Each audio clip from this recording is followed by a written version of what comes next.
Robbing jannatga zanjirlar bilan sudralib ketayotgan qavmni ko'rib ajablandi deydi. Ya'ni biz hammamiz shumiz. Jannat borligini bilamiz. Do'zax borligini bilamiz. Lekin jannatga kerak bo'lgan ishni qila olmaymiz.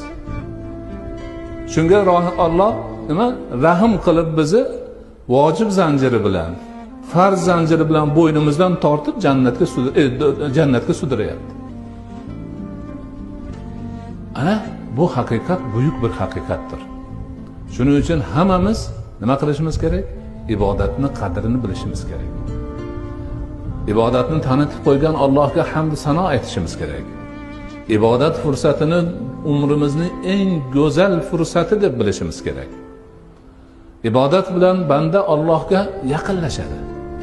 Allohning roziligini topadi. Allohning muhabbatiga sazovor bo'ladi. Bundan ulug' narsa yo'q dunyoda. Bundan ulug' narsa yo'q dunyoda. Mana shu haqiqat hammamizni doimiy ravishda yodimizda bo'lishi kerak.